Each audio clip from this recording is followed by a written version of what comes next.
Welcome to the Christian Life Coach Collective. I am your host, Laura Malone, and we're here to talk about life coaching, entrepreneurship, leading yourself well, and lots of spirit-led life and business strategies. So thanks for joining me on this journey, and let's jump into today's episode. Well, good morning.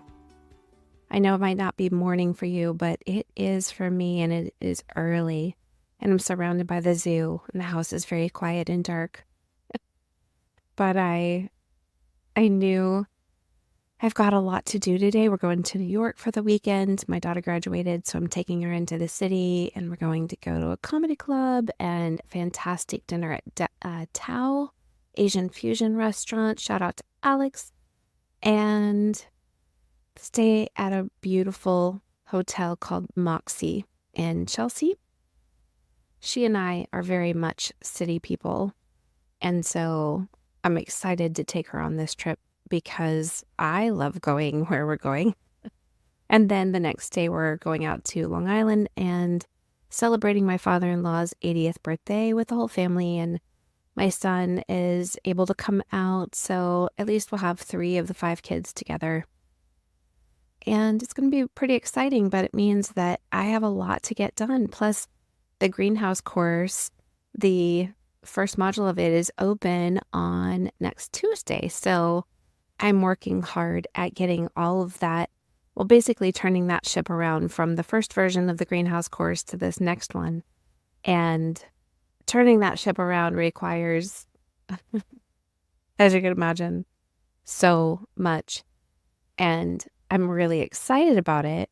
But in the middle of my excitement and the work on it, I also have to pack and take care of this zoo that is surrounding me. And the puppy is now 25 pounds at under 4 months. And Roxy is still not happy with him because he jumps on her. And then the cat still scratches him with his one front paw. It's just pretty wild around here. So I like the early mornings. And today I wanted to talk to you about a question, a conundrum that a member shared inside the Christian Life Coach Collective Facebook group. And I think it was just a really great conversation starter. So I wanted to share it here on the podcast. So I'm going to share what I responded to this member inside the group, but I'm going to add to it a little bit now here in this episode. So the member said, I had my first coaching session yesterday with a couple, and I honestly felt scattered and overwhelmed. I'm having an issue with thinking I won't have the right answer, advice, or questions to ask them if I don't have some sort of script. I also feel like I don't want to be repeating myself. Maybe I'm putting expectations on myself, but I'm really trying to feel good about sessions and bring value. Any advice? How can I structure and stay on track? I just came out of that session questioning myself.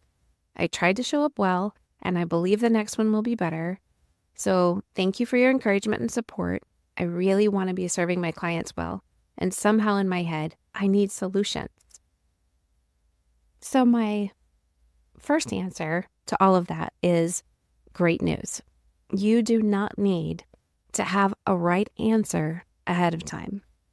And I understand, I remember feeling that way, completely validate that this member and many of you listening feel that way. Like you have to know beforehand. And if you were to think of like a counselor isn't going to know exactly how the session is going to go and exactly what they're going to say, exactly what they're going to ask, exactly what they will do and what the client will do. And coaching is future focused and not counseling at all. It's the same concept of it's client work. So you just need to know and be familiar with your coaching skills, your tools, your methods, and you only get to know those by practicing and experimenting and using them and refining them. So staying on track in a client session, it just means you are an active listener and you ask great questions. That's what staying on track means. It does not mean you know everything in advance. So you just need to be listening well, and then you allow what you hear to flow into further questions so the client can find their answers. You're not a consultant. You're not a mentor. So you don't have to know what to tell them to do. As coaches, we're never going to have all the answers or have every experience that our clients have so that we always know what they're talking about, right? And even though sometimes you're going to have a strategy or solution or method inside of your coaching practice, especially if you have a specific niche and you've developed a method that you walk people through, it always comes back to the fact that the client is truly the expert on themselves, even if they don't know that yet, even if you're guiding them into the self-awareness and their own expertise. So coaching makes space for you to hear them, for them to share, and then for you to ask the questions that help unlock things for them. If you tell somebody what to do, it will never go as deep or become as sustainable as when they discover the right answer for themselves. And then they're going to take action because they feel it. They know and believe it, right? And even if you think you do know the answer and you give it, they're still going to make it their own if it resonates with them at all. Instead of needing to have solutions and certainty ahead of time, what you really need is just a strong understanding of foundational coaching skills that can help anyone, anytime. In regards to having a script, I want you to think of having a flow of conversation, because a script is one-sided, right? But a flow of conversation is two-sided. If your coaching is one-sided, you're not coaching. You're preaching and teaching, maybe, but neither of those is coaching. And while you can create a script, you're not going to stick to it because you don't have the human element of your client in front of you when you create that script. So your script would have to have a lot of blanks. And in that term, I don't think it's a script, right? Whatever you lay out in front of you to give you direction, it will eventually turn into just a nice flow of conversation over time. You're going to get used to how things unfold in a session because coaching sessions go the way the client needs to go, or at least they're supposed to. So a script's only going to get you so far since you don't know ahead of time exactly where the client wants to go. Just remember, you've got to get out of your head and into theirs. Is one of the keys to a successful coaching session. Instead of the script, you go inside of a conversation, and that's where you have a guided direction. As you identify in the beginning what the client's goals for the session are, then you're going to pull from all of your coaching skills, all your training, which is the best way for us to go based on the goal that they have. What is the best method to help them reach their desired results? When you're first starting out, I think it's really wise to have your different tools and methods and ideas kind of like in front of you so you can find them easy. That way you can stay present and focus on the client and not say like, oh, sorry, I need to just look for this on my computer, or hold on, I need to pull out this binder and search for something. So you can either lay them out on your desk or, on your computer, have them up, or just have a document up on your screen underneath your Zoom window, or notes next to you. Obviously, if you're meeting face to face, you can just, if you have your computer notes, put them right there. And if you're familiar with the tools and methods, but you just need something to jog your memory of like what's possible, what are your options, maybe just make a bullet list of different ones that, you put a short description next to it to help you choose what you need in the moment. And I suggest always having a list of great questions to ask with you so you can always contextualize those questions. If you get stuck and you're not seeing which way to go, you can contextualize them to the client's needs. So it's common to feel what you feel, especially in the beginning, but practice makes progress. And I highly encourage you to treat yourself like a client who's trying his or her best and showing up, and you give permission to be in process. You are your most important client. And in thinking of Simon Peter in the Bible, so he was like just a fisherman before he met Jesus, right? And the Bible called him in Acts 4 like an unschooled, ordinary man.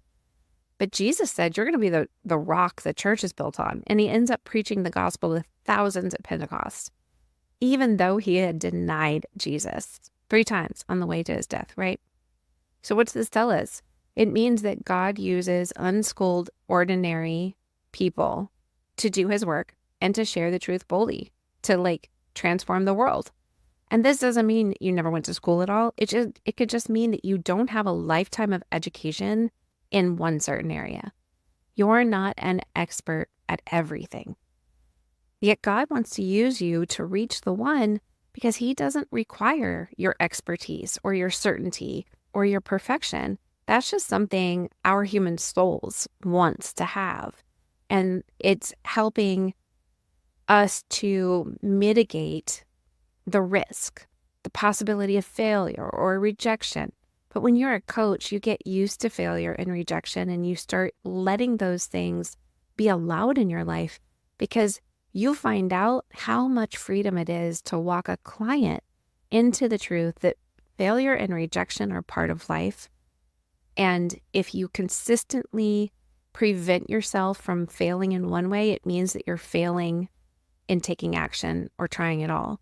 If you're constantly trying to protect yourself from rejection, it means you've rejected yourself before anybody else has a chance to. So failure and rejection are happening anyway, but you're just not getting any good fruit from it.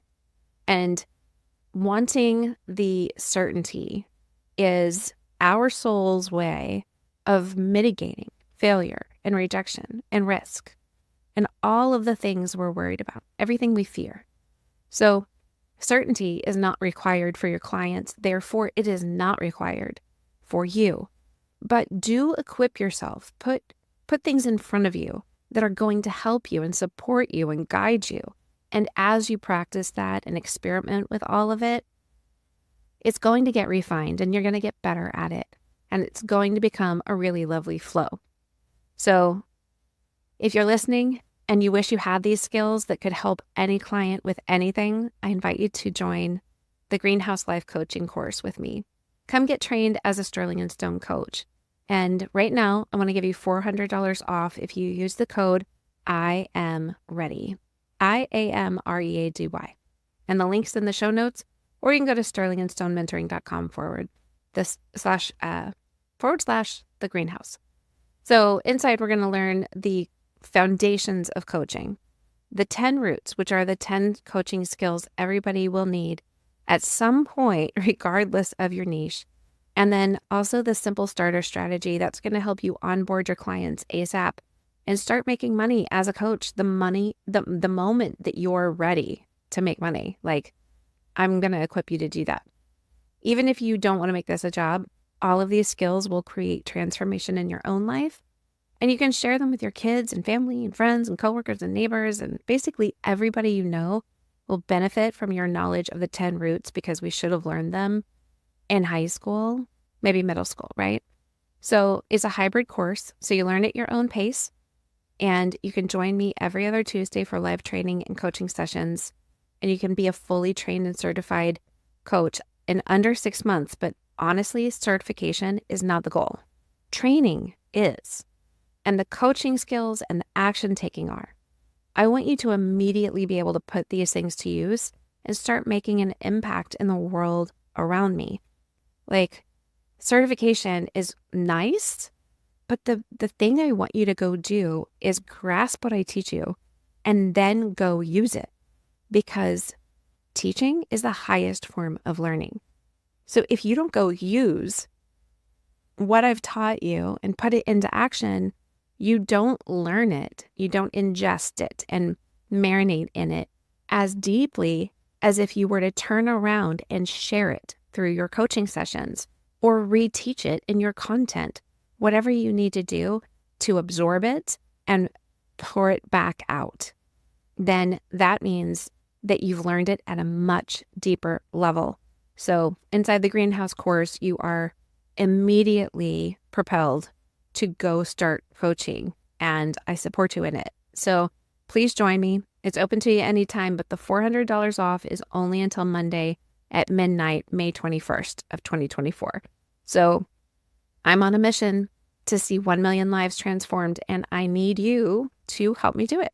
So bless you, friends, and I'll see you on the other side of New York. Hey friends, don't forget to jump into the Christian Life Coach Collective Facebook group if you haven't already, so you can connect with like-directed people and get free resources and ask for feedback, all the things that are going to help support you on your calling as a coach. I hope to see you in there, and don't forget to subscribe to the show.